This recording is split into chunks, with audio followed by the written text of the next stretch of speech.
Hey guys, happy Thursday. I was gonna say Friday because it's Friday today, but no, it's happy Thursday because today we're gonna be working on the GT6. In the meantime, we have a visitor here in the garage. He came to help working on the GT6, but he saw his head sitting on the bench and he says, "Oh, you know what? Screw that GT6, I'm working on my own head." I didn't say that. He didn't say that. He actually came to work on the GT6, but I don't even know what I'm gonna do today. So I offered, why don't you start working on your stuff? Because if I need your help, I'm gonna call you, but you have your own engine here taken apart. Start track locking on it. Anyway, so here's the GT6, and this is where we stand with it. A few weeks ago, I don't know, months maybe, we took apart the engine and it's been sitting like that for a long time. I cleaned up some of the parts and I painted them here. Actually, all of the parts that need to be painted are painted now. And there, and the head was in the machine shop, so they could install my hardened seats for the exhaust valves, and they did a beautiful job here. We're gonna take a better look at it soon.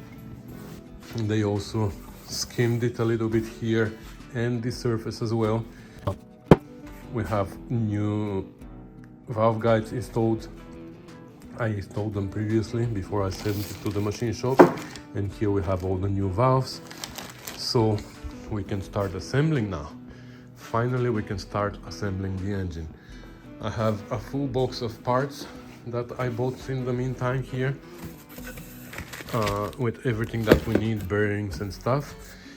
And the block is painted. We just need to hone a little bit or to deglaze the cylinders. We also need to, I actually started cleaning the pistons to measure them, but I did 2 and the other 6 are still not cleaned.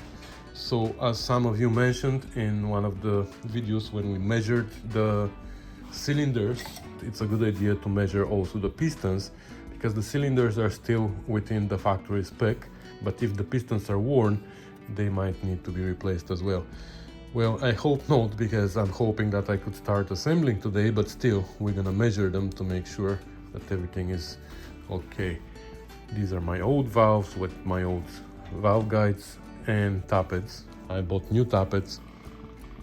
So, yeah. Oh, at some point I took apart the distributor and I cleaned it inside and outside and I painted it. So it needs to be assembled. So, yeah, eventually, I don't know where we're gonna start today, but we're gonna start. So let's get crack-a-lacking.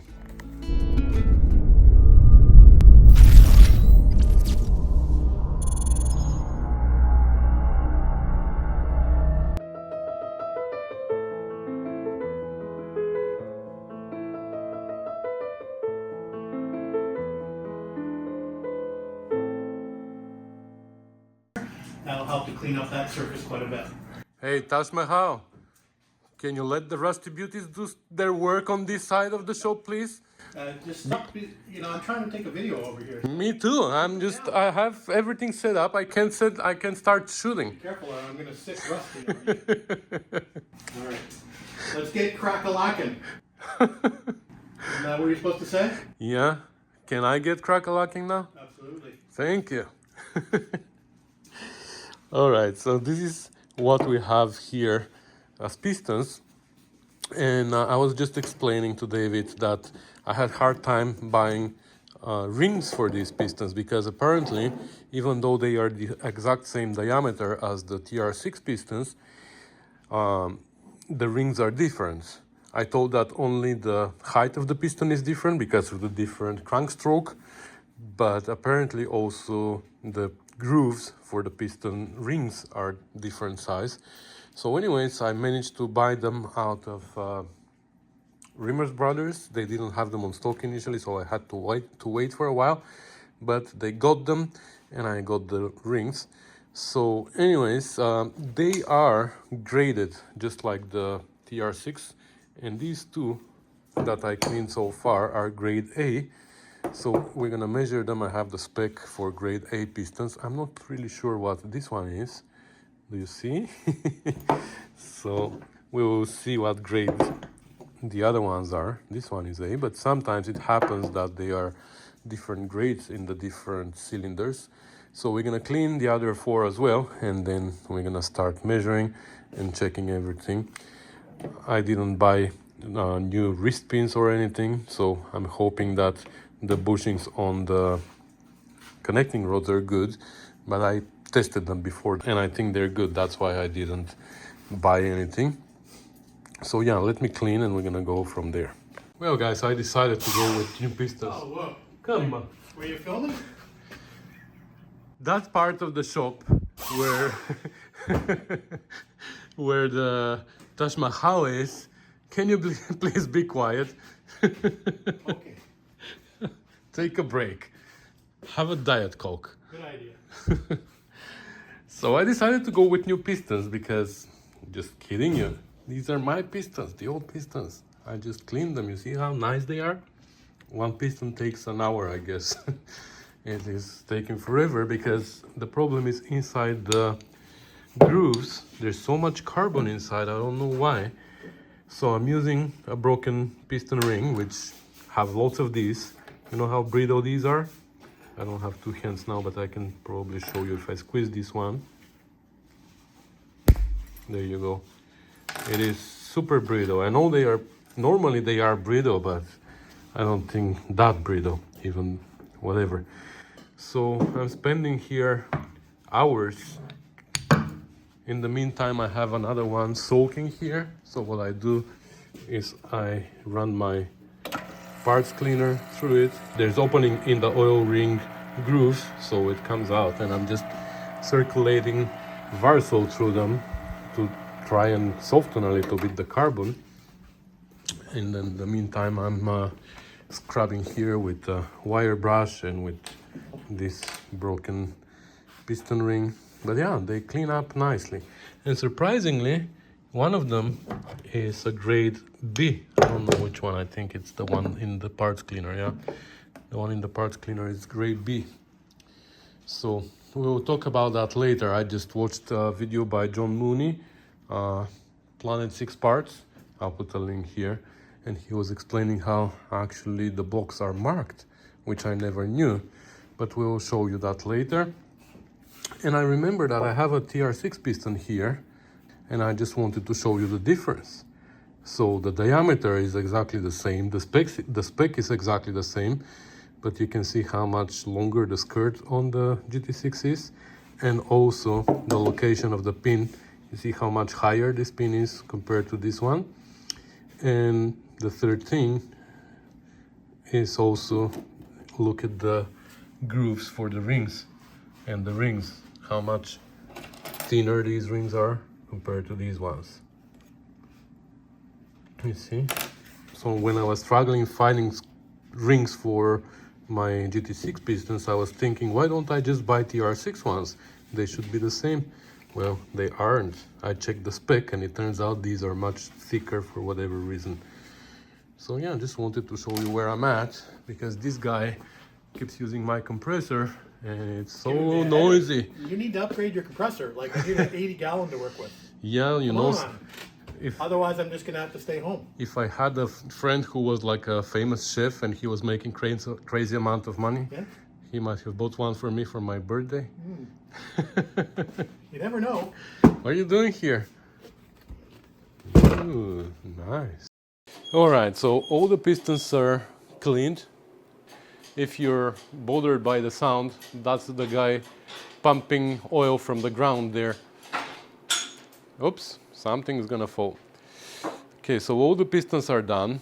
Now I just wanted to show you, there's one piston which is B grade, so this is A.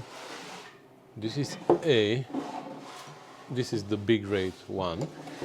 And this is AAA. So I only have one which is B grade, and actually I can check on the connecting rod. It should tell me in which cylinder it went. Is that 2? Yeah, that's number 2. So in that video that I said by Planet 6 Parts, John was explaining that here on the block you should see stamps. They should be marked what piston when it went in which cylinder, but what I see here now on his block, it was a TR6 blocks, he had AAB stamped here and then BAB, for example, stamped here. So that's how they were marked. Here though I see stamps against each cylinder. So here are the cylinders. You can see where they are, right? So I think this looks like an A to me, sideways, like if you look at it this way, right? This looks like an A. But then there's another one here against the other cylinder and another one here. And to be honest, I only see A's here. I don't see a B. I don't see what says here. Maybe this is the B one. Let me say something.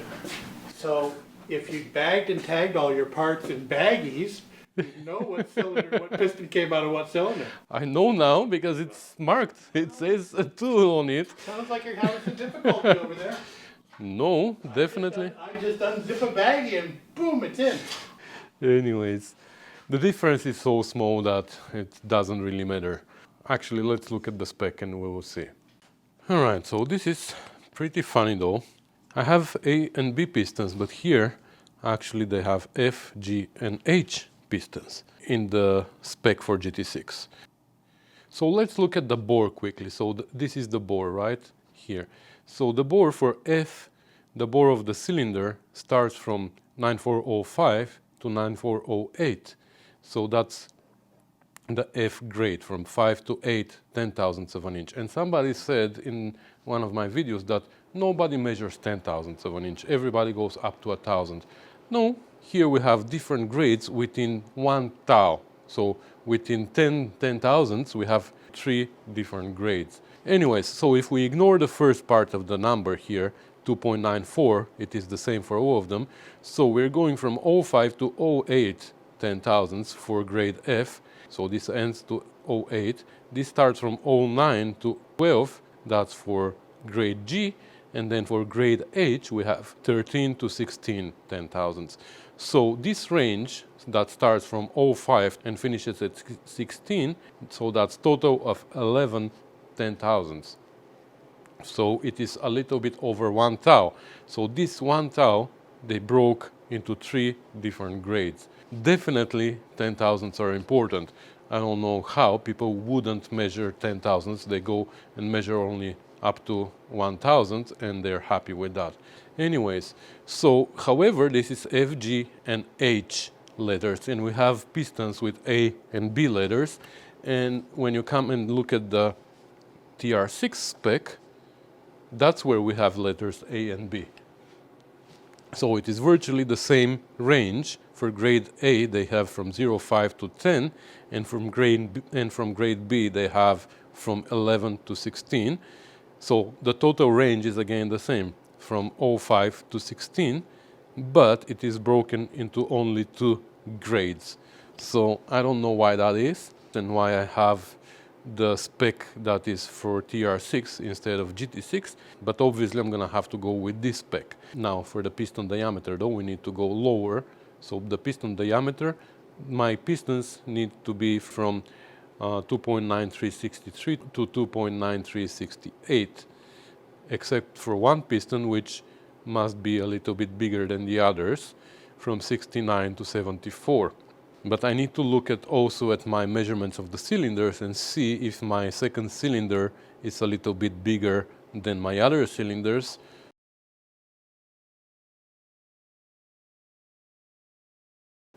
Okay, so let's measure the pistons. So we're gonna do 1, 2, 3, 4, 5, and 6. Top, bottom. So that's what? This is number 2, sorry. Okay, so that's apparently the grade B piston I grabbed first. So the pistons have like top and bottom measurements. So top measurement is measured here, just below your groove for the oil ring perpendicular to your pin. You don't measure like this, you measure always like this. So this is your top measurement and this is your bottom measurement, always perpendicular to the pin. So let's see what it says here.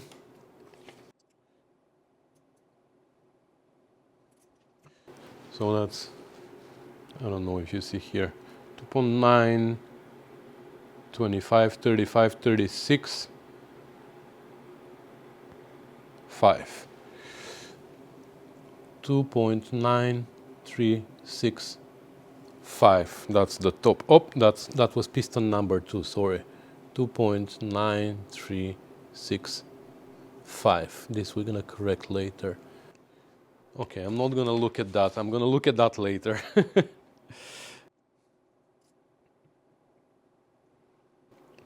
2.9, 38, 9, 2.9389. So, wow, that's like 2 tau difference between the bottom and the top. Is that possible?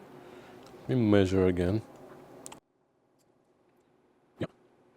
Okay, 88, not 9, but same thing. Okay, so that was number 2. Let's do that number 1.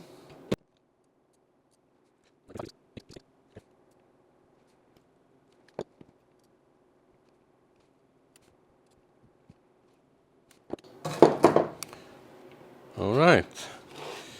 So let's see now what this said here. So for grade A pistons, the top diameter needs to be between 63 and 68. Ooh, we are perfect.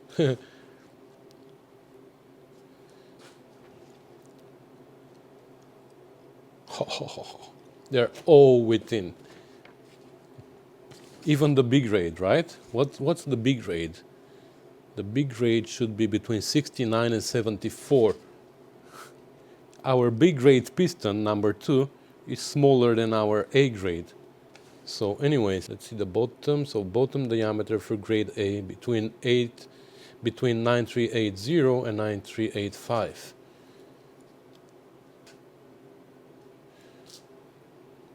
Between 80 and 85. Actually, these are bigger. So number 5 and 6 fall into the right category. But this is 1 10,000 bigger, this is 4 10,000 bigger, this is 3 10,000 bigger, this is 5 10,000 bigger. It's half a tau bigger than the spec, right? So if it is worn, it's gonna go smaller than the spec. So these pistons are perfect. So I'm gonna mark this GT6 1972 GT6 Anna. Okay, I'm gonna take picture of that because I don't keep papers. I keep everything in my computer. So I'm gonna take picture of that and save it for my archives. But we have perfect pistons. All right, so we're ready with the pistons, but we also have to prepare the block. To prepare the block, we need to come and do some deglazing. So you see, we have a little bit of a surface rust already on the cylinders, and you see how I don't know if you can see it well, but the cylinders are really nice and shiny. There's absolutely no cross hatching or anything. So we're gonna take this honing tool and we're gonna just deglaze them very quickly, like very slight, and we're not gonna go too hard so we don't take any metal away, right? So let me show you how we're gonna do that. I didn't film the first cylinder. That's funny. Okay, I just went to turn the camera off and I realized that the camera was off already, so I didn't film. I've already done the first cylinder and I went so little. So I'm gonna show you now here. I'm just gonna wipe it first on the second cylinder. Oh my god, I hope I recorded the previous clip. So let me show you what this cylinder looks like. Pretty shiny, right? A little bit of surface rust on top, but no ridge. There's no ridge It's just surface rust. Okay, let me show you now this one. I'm gonna do it in real time. It's fuming, right? Okay, so we're gonna spray WD-40 the entire surface.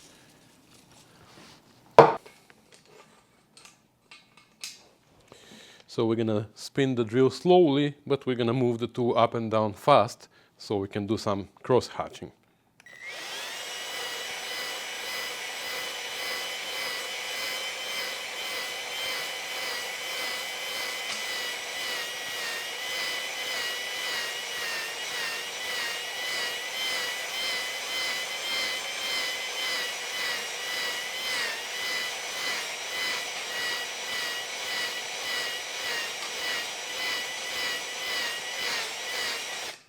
Okay, did anybody count? I believe that was like 20 seconds. I don't want to go more than that because we had really nice measurements here and I don't want to ruin it. I don't want to go over. We just want to break that glazing on the surface of the cylinder. Yeah, that looks beautiful. All right, they're all done. And I'm really happy with all the cross hatching. It looks good. There are no scratches or anything.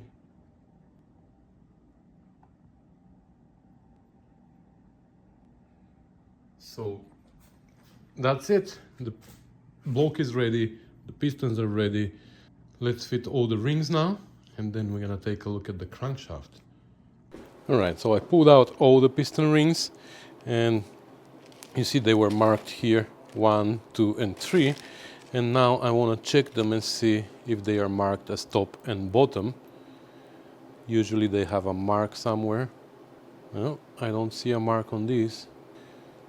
Yeah, there's no mark top and bottom. Usually there's a dot or even it says top where the top is, but no, these ones are not marked. But if you look at the profile, they are perfectly square. I mean, perfect rectangle here. That's why they don't have top and bottom. That's for the first ring. Let's look at the second. Okay, the second one has a groove, but it doesn't say top or bottom. Again, that's interesting. Oh, okay. It says here. I hope you can see it.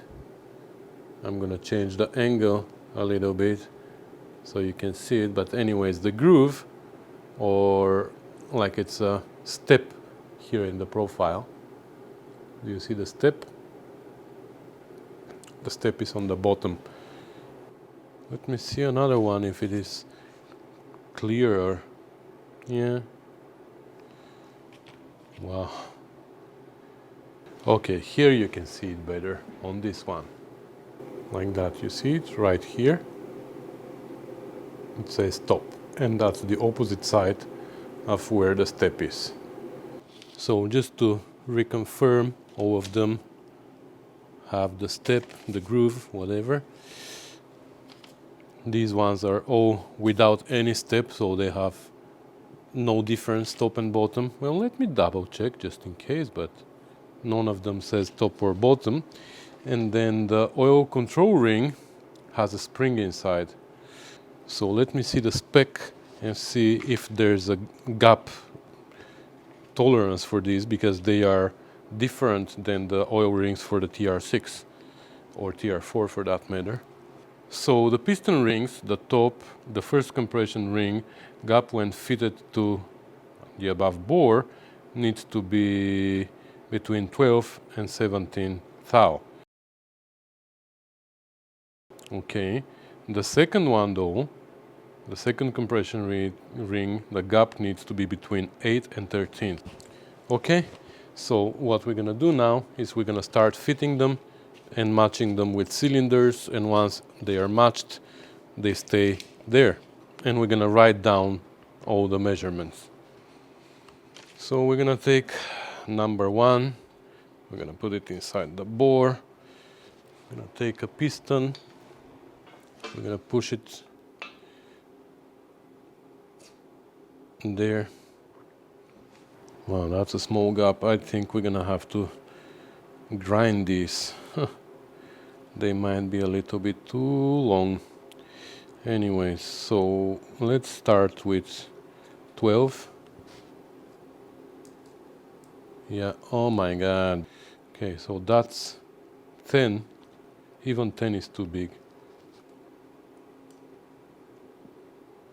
Even 9 is too big.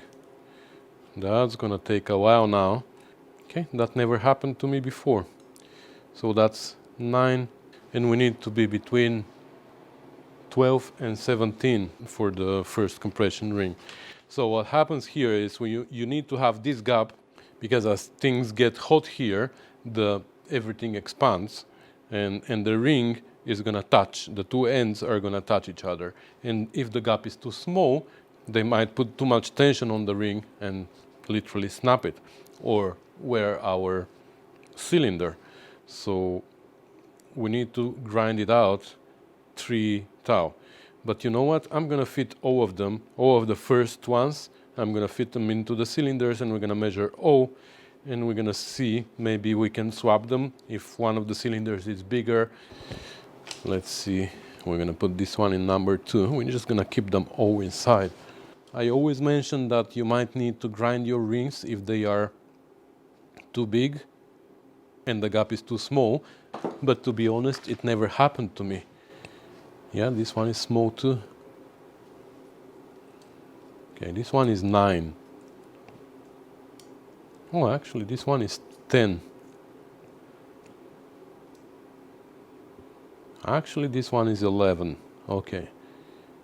So this is pretty good here. It's only 1 thou smaller than what it should be.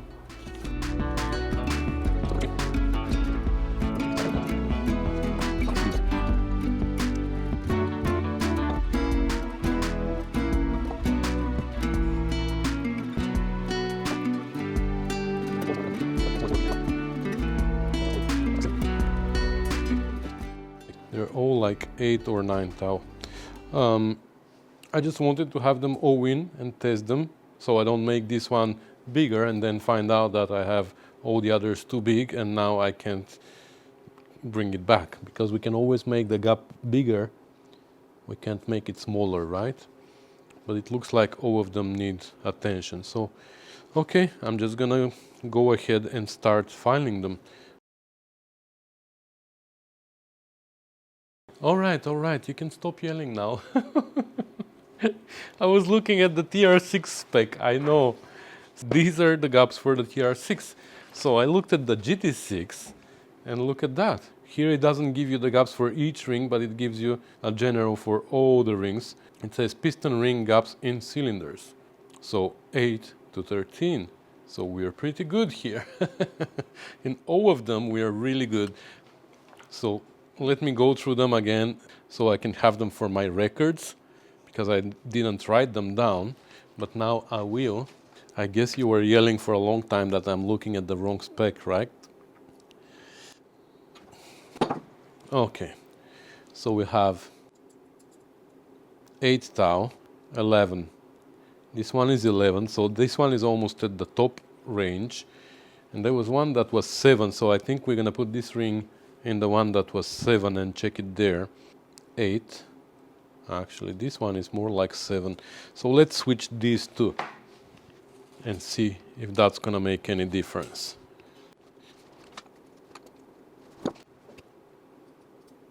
Yeah, this one is still small here now.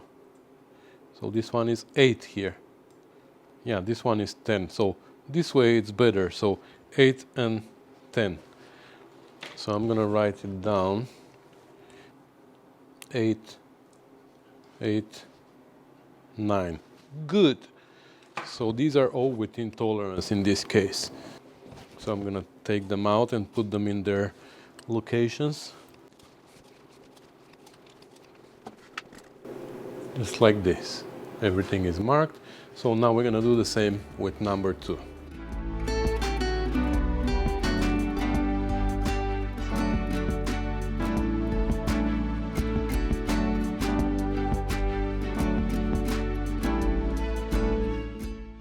Okay, so the second ring also has really nice gap on everywhere, so it's 8, 8, 9, 10, 9, and 9. So only one is 10, just like here. Well, here we had, yeah, this one is 8 and then 10. So they're all good. So now I took one of the oil rings and put it here in number 1, but the gap is so little. You see, I haven't even measured it, but obviously it is not meant to have the same gap as the other ones. Okay, so they're all good. We can install them on the pistons and get them ready to assemble them in the engine.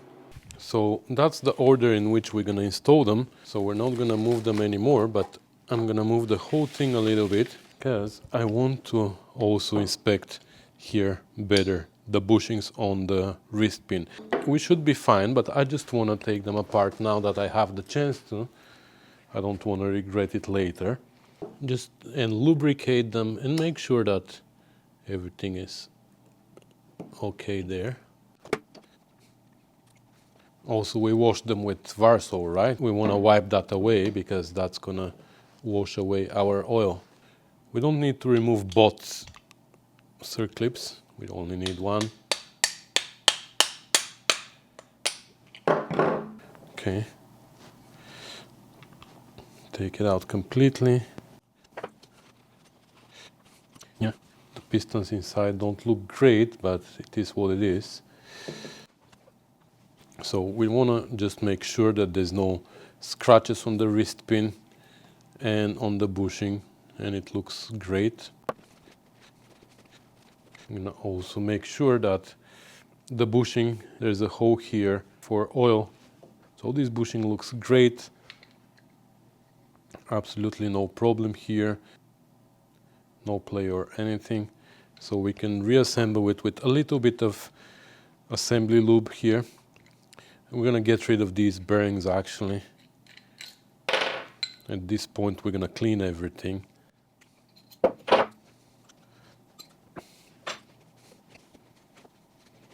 We're not going to install the new bearings yet. We're going to install them just before we put them inside the engine because I don't want to scratch them or damage them. Okay. Did I mention that this is my number 1? It's marked number 1. And also the actual connecting rod is numbered here. This is number 1. So that's how they go. We're going to put them together, and when we're assembling them, you see the profile here, the cut section, how this matches this and this matches this, because here you can put them backwards if you want to, but you shouldn't. Always have to match the profile. So that's how they go. Actually, before we put them together, let me show you something about the piston.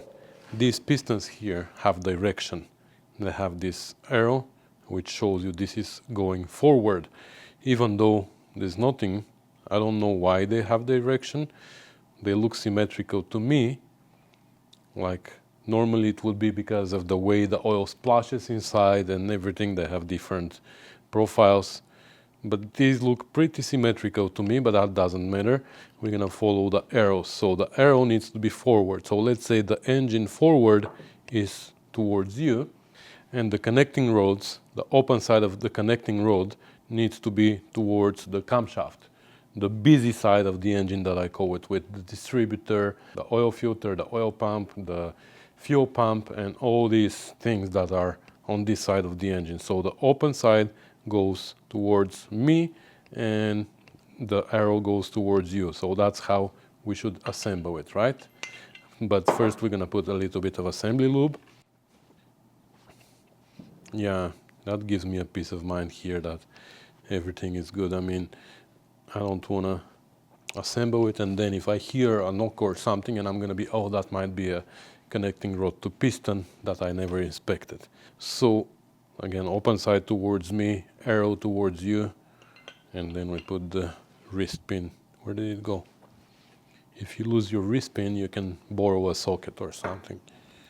Just kidding. Okay, we can put a little bit of lubrication here then, if you want. We don't need to. There you go.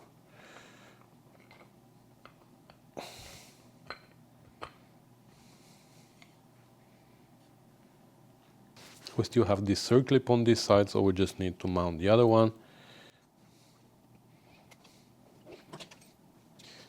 Without launching it across the garage.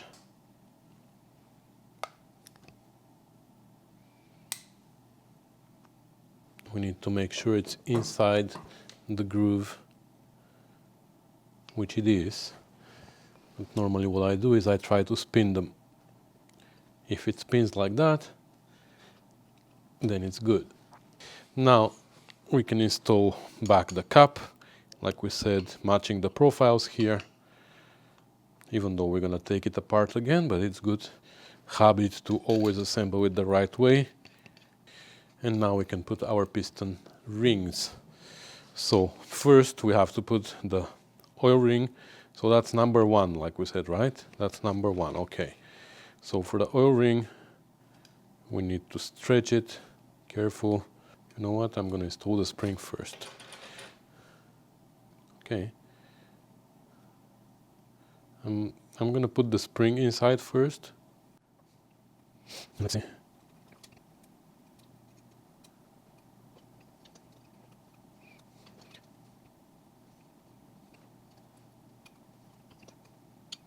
Okay, so now if we push it closed, we should be able to push it closed, right? So we can make sure that the spring is in the right place underneath. And we do. So I'm going to push it right here in and then squeeze the two ends together. And they close, which means that the spring is in the right place. All right, so then we can take ring number 2, which has the groove here, or the step, like we said. So the step goes down, just like this. Careful not to snap it.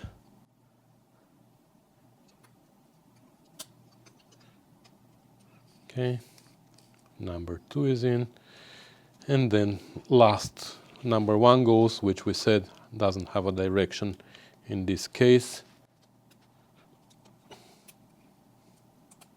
Okay, and that's it. We're not going to worry about staggering them for now. We're going to stagger them just before we put them inside the engine. So number 1 is done. I'm going to do the same for 2 to 6, and then we will see. Then we're going to take a look at the crankshaft.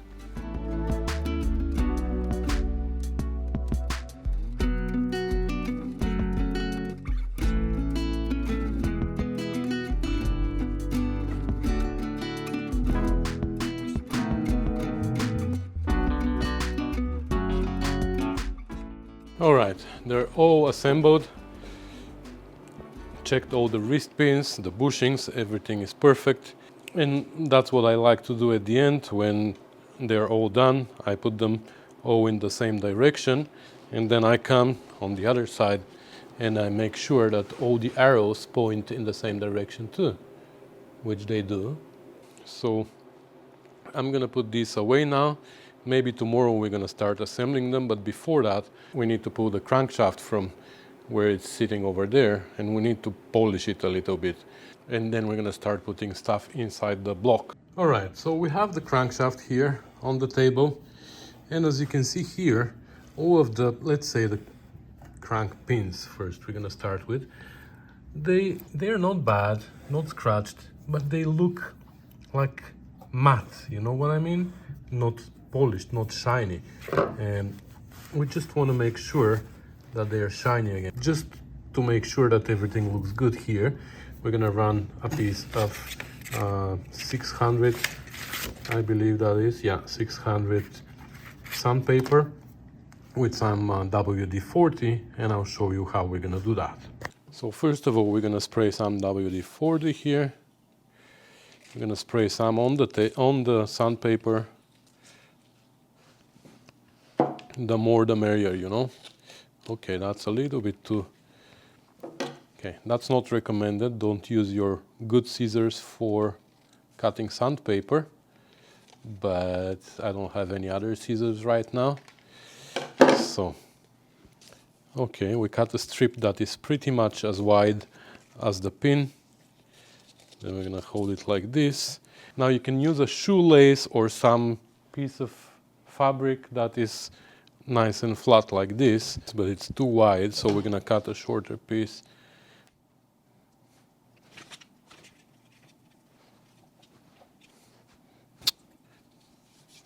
Okay, that's much better, but I cut it too short now.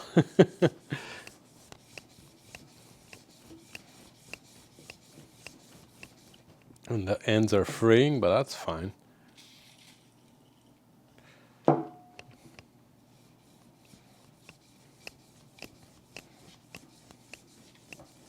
Yeah, it needs to be longer, so I'm gonna make a longer one. Yeah, I love it.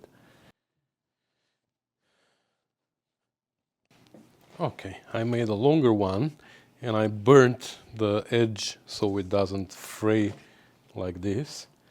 And let's see now. This one is almost done, but I'm gonna do it a little bit more.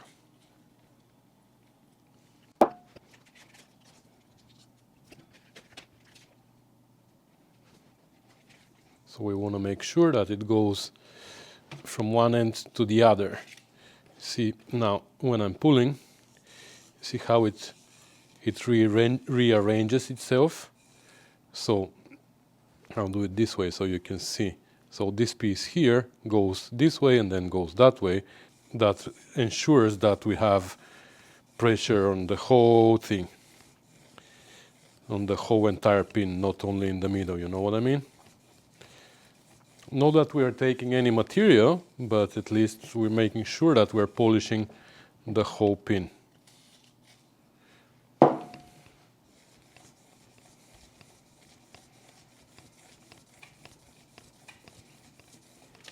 Okay, that's it. Now we are able to check it nicely and make sure that there are no scratches, nothing. Alright, your battery died, so I had to charge you. So in the meantime, I polished two more. So I polished this pin initially, you saw it, and you can see what it looks like. Hold on, now it's dirty. There you go. Then I polished this pin.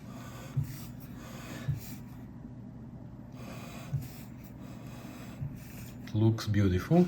And I even tried with one of the main journals because they are wider, but I tried with the same piece of paper and it moved left and right together with the shoelace or whatever that is, and it polished it perfectly. So again, it's just something on top like this coloration, whatever it is. That's what they look like before.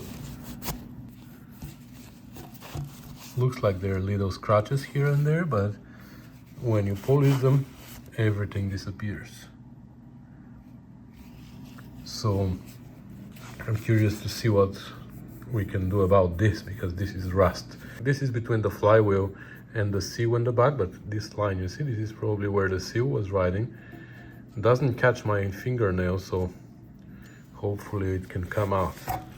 So yeah, I'm gonna keep going here. I'm gonna put you on the charger again because you need to be charged a lot. And I'm gonna go through all of them.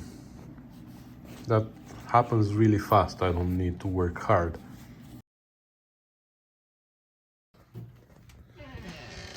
Rusty, what's going on, buddy? Huh?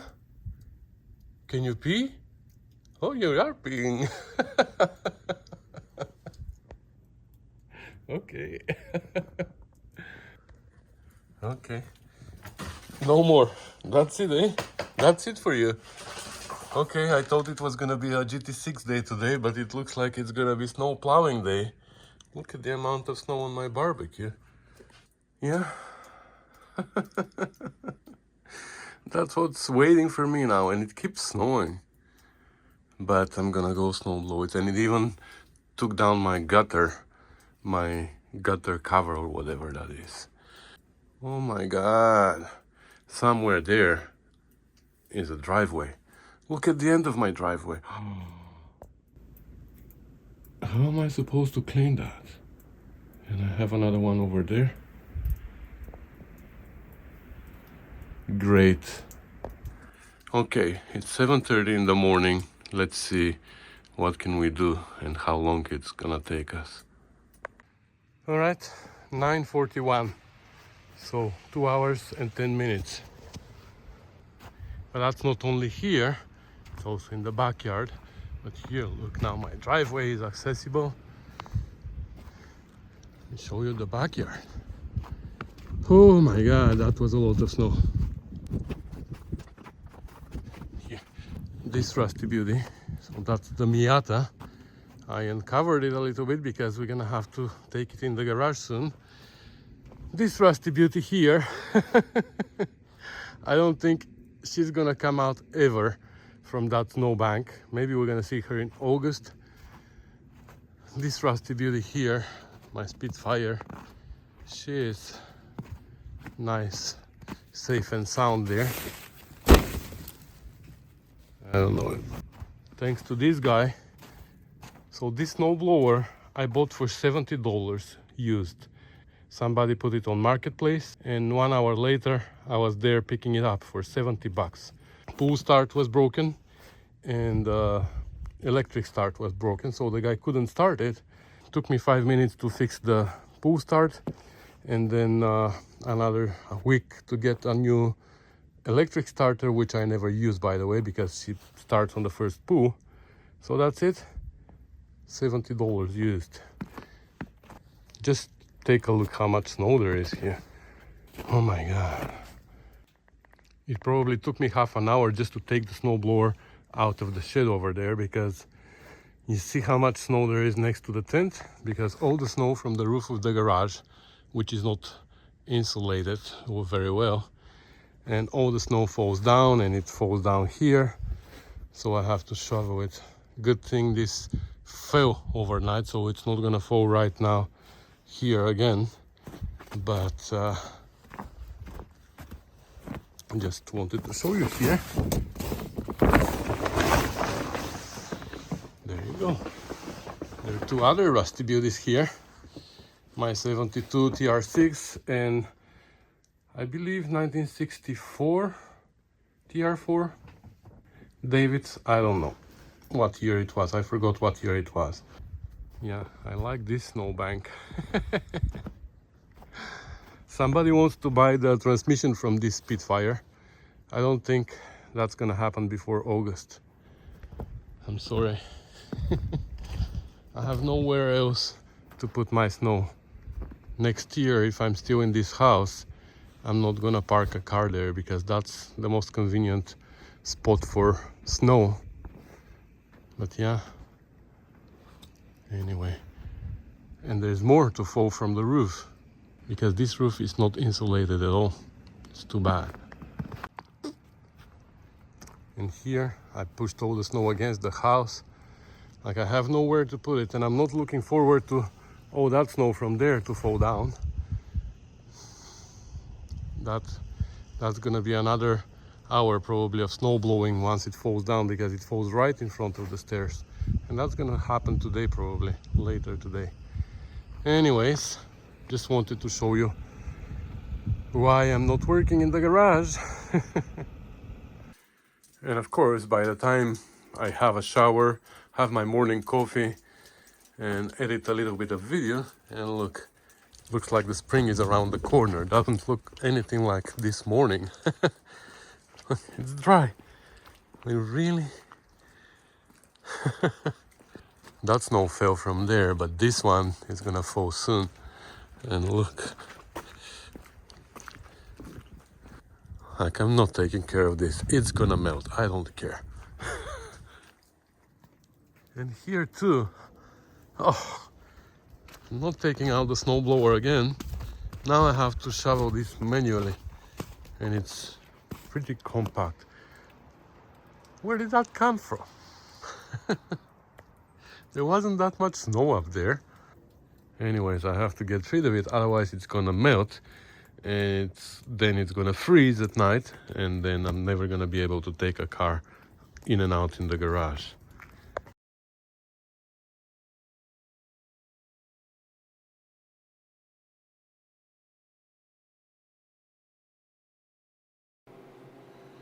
All right, back to the Rusty Beauties part of the garage.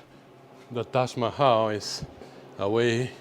He's done his job yesterday, and he cleaned his head, made a mess of my table. Just kidding. Yeah, this is where we are here. If you see here now, our crankshaft is all nice and polished. All the pins, all the journals, they look like great. Even this polished. It's not the best. I couldn't get rid of this line. But I think it's good enough. Like, it's not catching my finger, so I guess it's gonna seal. But yeah, the journals look great, and the pins. So what's next? Next, I'm just gonna clean the block now perfectly inside. I'm gonna blow it nicely, and we're gonna start assembling. We need to look at the camshaft actually. Okay, so we looked at the camshaft before when we took it out, and it doesn't look bad. All of the cams have these dark spots here on the side, but I guess that's how it was ground. I don't know. Yeah, they don't look bad. Just before the lobe, there's this dark spot on each side, so that's how it was ground. I think I'm gonna do something that I've never done before. We're gonna put it in the block, and we're gonna measure the lift, and we're gonna see if all the cams have the same lift.